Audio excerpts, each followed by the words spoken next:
Hey, this is Joel Owens of Triple Net Invest. We're going to talk about the year end and what's been going on in the markets nationally. I have a lot of clients and deals in process, and I just want to talk about what's happening nationally out there for single tenant retail properties and multi-tenant retail properties. I get asked a lot what kind of financing is out there and what kind of properties are available in the retail space. In the retail space, a lot of that depends on your price range and what state that you're buying in. So most buyers buy off the cap rate of the property. So for example, if you were buying a property for $2 million and you had a 6% cap rate, you would have $120,000 of annual cash flow from that property and that investment. Along with that, you would have tax depreciation, and if you had a mortgage, you'd have a principal pay down, and then any rental increases that would occur with the property with the lease that's in place. With single tenant properties, the interest rates have fallen considerably. If you have an investment grade tenant that's Standard & Poor's rated, that's triple B minus investment grade or better, then you can get the best loan rates for that property. Some examples right now that my clients are buying are DaVita dialysis centers that are investment grade, and we're getting interest rates as low as 3.9% fixed with a 25-year amortization period and with 30% down with a loan fixed for about 10 years. And that investment grade tenant has rental increases, and it has a primary lease term length of 12 years fixed before the option periods. So having an investment grade tenant backed by thousands of locations with a really low interest rate, purchasing in about the 6 cap price range, gives you a very nice passive return on your investment that's headache free. And that's one of the beautiful parts about owning single tenant net lease properties, is that you do nothing but collect a check. But unlike stocks, you're not worried about one day is the stock worth $50 and the next day it's worth $1. You have a stable commercial investment grade asset that's giving you a predictable cash flow return that you can depend on year after year with an investment grade tenant.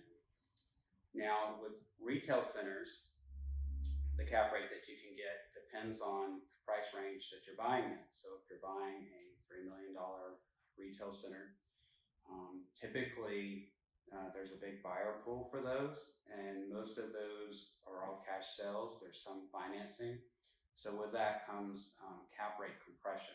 So for a high quality retail center in a strong suburban core area with high traffic counts, income levels and population levels, and great schools and low crime, typically we're seeing about a 6.5% cap rate, and then we're seeing interest rates at about 4.2%.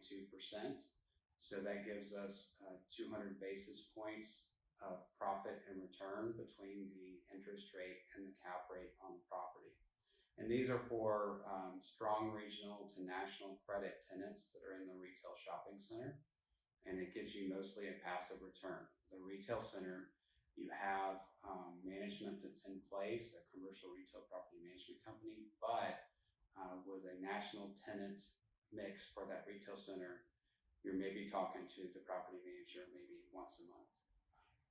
From that, if you go up higher in price range to the $5, $6, $7 million price range, you're able to get a slightly lower interest rate on the loan, and you're able to get a higher cap rate on the property because the buyer pool is smaller that can afford that property type.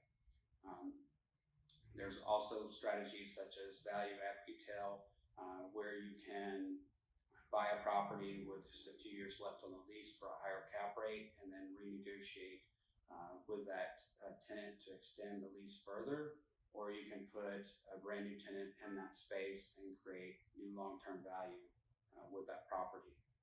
In addition, there's retail centers that are 50% occupied, where you can add out parcels to the space, to the parking lot to increase the value of the center. And then there's higher cap rate properties that have all single unit operators, mom and pop type tenants. So right now, where the interest rates are at is a great time to buy. Typically, a good property, there's a lot of other buyers that are looking for those. And so typically, I screen over 1,000 properties a week for my clients nationally in the retail space. I like maybe 10 to 15% of what I see. And typically, when we do find a property that I like that I send to my clients, they're making that offer within a span of 2 to 3 days on a property. Most of these properties will not last more than a week on the market before going under contract and being purchased, because everybody's looking for the same high quality property to own. Next year is going to be a great time in the market. There's a lot of developers building new product and high quality assets for buyers to purchase. And now, before the upcoming elections coming up next year, typically around that time, the interest rates get more volatile. They don't know who's going to be voted into office, what the new tax laws are going to be for the coming up, the next 3 to 4 years, what that landscape environment is going to look like. So right now, a lot of high-income individuals that are doctors, or that you own a business, or you have a lot of high cash flow, you wanted to put it into stable long-term commercial assets rather than more volatile and risky type investments that fluctuate with the markets. I hope this information has been helpful to you, and we look forward to hearing from you and answering all your questions about triple net retail investing. And we hope you have a great holiday coming up and a happy new year, and we'll talk to you soon.